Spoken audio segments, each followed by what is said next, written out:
Hello. Today we're going to talk about the Solis Master 5000 espresso machine.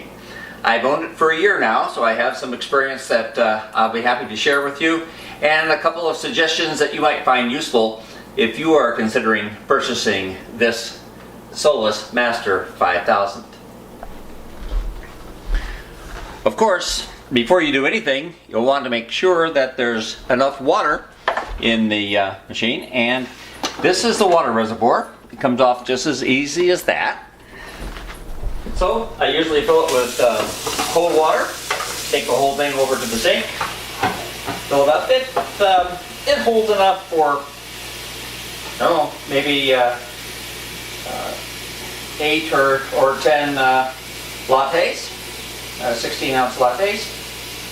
So I find it easier to carry with the lid on, then they can fill it up all the way. And we simply place it back in its place, and that part's done.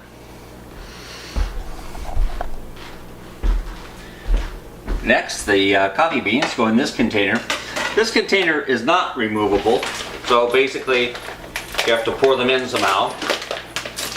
And I usually buy big bags of coffee beans and keep them in the freezer, so you just put them there. By the way, this is a good time to explain something that was sort of crazy.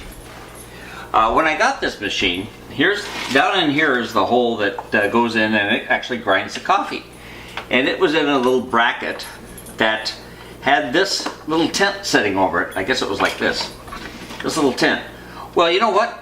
That little tent really didn't do anything for me. I think it was from their insurance company, or lawyers rather, who said, hey, some crazy American might put their finger down that hole while it's grinding, so put this little lid on it.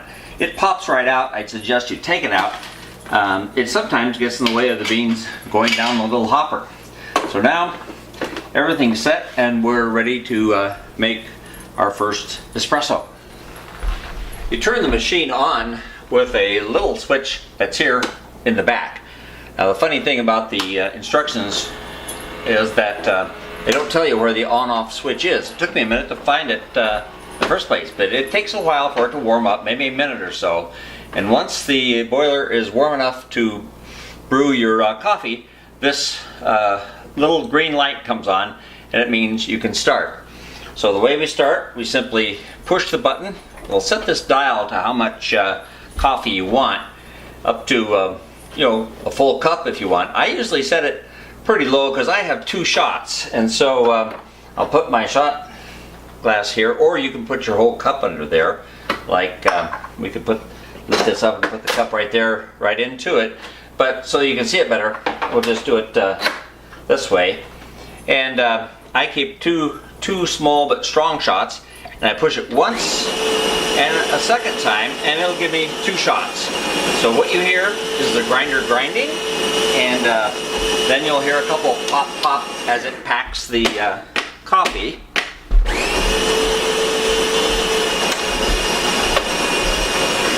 Grinding some more.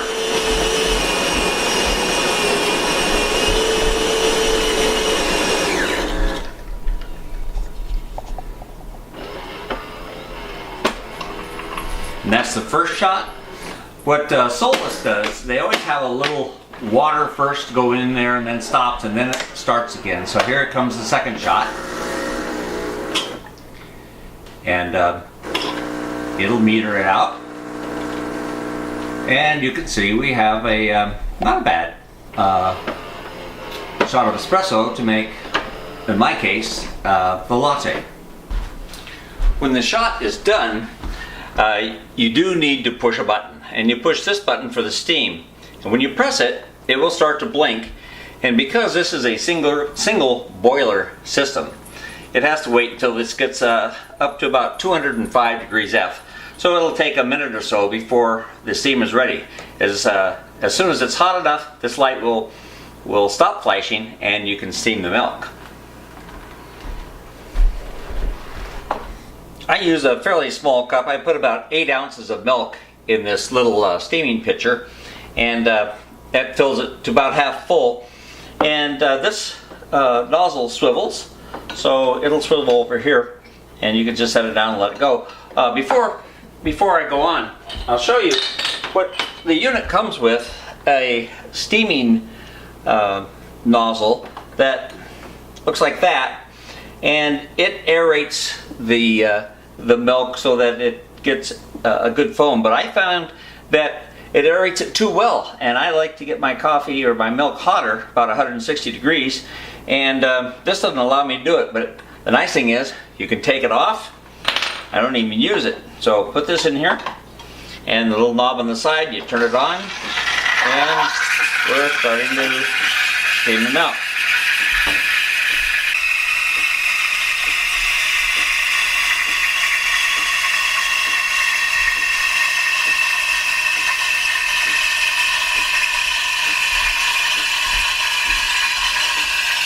Well, I'll put my espresso in the cup, and when it gets to be about 80 degrees, I take it out here and steam it manually so I can control how deep the little nose of the nozzle is. Basically, it needs to just be below the surface, and you'll know you've had a good foam when the volume of the milk about doubles. So you'll get about twice as much volume that you have. In other words, this cup will be just about full, and as I mentioned, I like to take it up to 160 degrees. So right now it's about 140, so you can see how long it takes, and we'll steam it a little more. Some people, when you go to Starbucks or someplace, they'll serve it between 140 150 degrees. Hello, that's just sort of milk toast to me. I used to get it at 170, but since I'm an old geezer now, I keep it down to about 160. So there we are. So I'll turn off the steam, and we've got our milk steamed, and then simply pour it into the espresso, and voila, we have a perfect latte.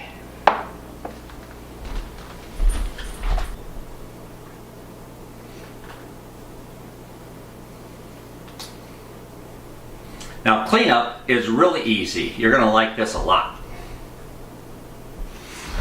Not only does it grind the coffee for you, it also empties itself, and it pushes the used discs of coffee into this little drawer. It'll hold maybe, a dozen, 15 different plugs of coffee, and you just slide it out and dump it in the sink and slide it right back in.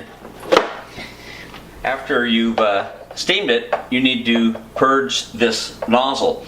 Now you can either purge it right into here, or I like to just purge it into my cup. So what you do, you press this, and you'll see that that's flashing, and you turn on the steam, and it actually then will purge out the that side of the unit and make it clean. So this has been a quick demonstration of the Solis Master 5000 espresso machine. I've had it for a year and make a couple, 3 lattes every day. Would I do it again? You bet I would. Ah, the perfect latte.